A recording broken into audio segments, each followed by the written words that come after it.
حضرت انس رضی اللہ عنہ نے بیان کیا کہ رسول اللہ صلی اللہ علیہ وسلم لوگوں میں سب سے بڑھ کر عمدہ اخلاق کے مالک تھے۔ آپ نے ایک روز مجھے کسی کام کے لیے بھیجا۔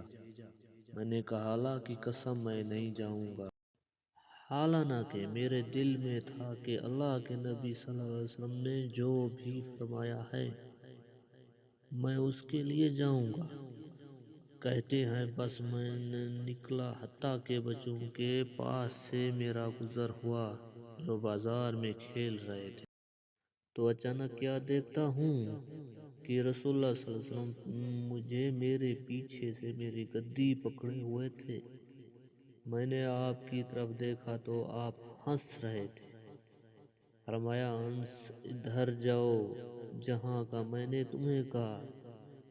میں نے عرض کیا ہاں اللہ کے رسول جا رہا ہوں۔ حضرت انس رضی اللہ عنہ نے کہا قسم اللہ کی میں نے 7 سال آپ کی خدمت میں کی ہے یا 9 سال، مجھے نہیں معلوم کہ آپ نے مجھے کسی کام پر جو میں نے کیا ہو کبھی یوں کہا ہو تو نے ایسے کیوں کہا، یا کوئی کام جو میں نے چھوڑ دیا ہو تو کہا ہو کہ ایسے ایسے کیوں نہیں کیا۔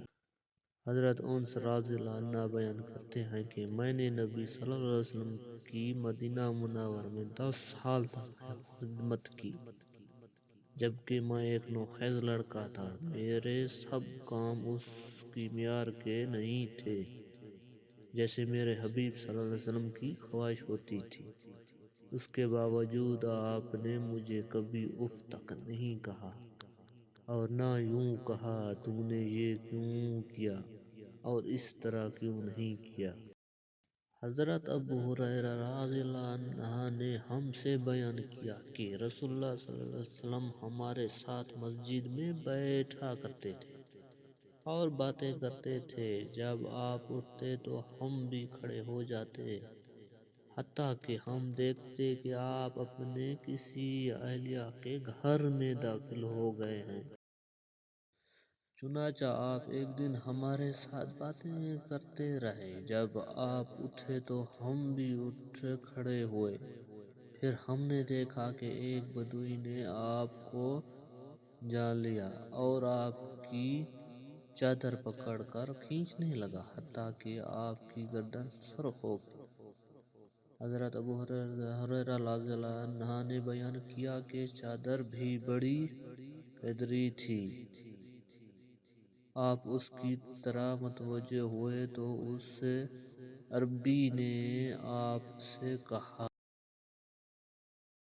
مجھے میرے یہ 2 اونٹ لا دیں، بلا شبہ آپ مجھے کوئی اپنے ذاتی مال سے نہیں دیں گے اور نہ اپنے باپ کے مال سے دیں گے۔ نبی صلی اللہ علیہ وسلم نے فرمایا نہیں میں اللہ سے استغفار کرتا ہوں، نہیں میں اللہ سے استغفار کرتا ہوں، نہیں میں اللہ سے استغفار کرتا ہوں، اور میں تجھے اس وقت تک نہیں دے سکتا جب تک تم مجھے چھوڑ نہ دو جو یہ تم نے مجھے پکڑا ہوا ہے۔ اور وہ بدو ہر بار آپ سے یہی کہتا تھا اللہ کی قسم میں تمہیں نہیں چھوڑوں گا، اور راوی نے پوری حدیث ذکر کی۔ پھر آپ صلی اللہ علیہ وسلم نے ایک شخص کو بلایا اور اس سے کہا اس کو اس کے یہ دونوں اونٹ لا دو، ایک پھر جو اور ایک پھر کھجور۔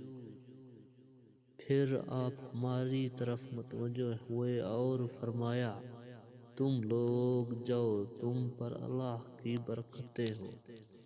حضرت عبداللہ بن عباس رضی اللہ عنہ سے روایت ہے نبی صلی اللہ علیہ وسلم نے فرمایا نیک چلن عمدہ کردار اور میانہ روی نبوت کا 25واں حصہ ہے۔ جناب سہیل بن معاذ اپنے والد سے روایت کرتے ہیں رسول اللہ صلی اللہ علیہ وسلم نے فرمایا جو شخص غصہ پی جائے جبکہ وہ اس پر عمل درآمد کی قدرت رکھتا ہو تو اللہ اسے قیامت کے دن برسر مخلوق بلائے گا اور اسے اختیار دے گا کہ جنت کی عورتوں میں سے جسے چاہے منتخب کر لے۔ امام ابو داؤد رحمۃ اللہ فرماتے ہیں کہ سندھ کے راوی ابو محروم کا نام عبد الرحمن بن میمون ہے۔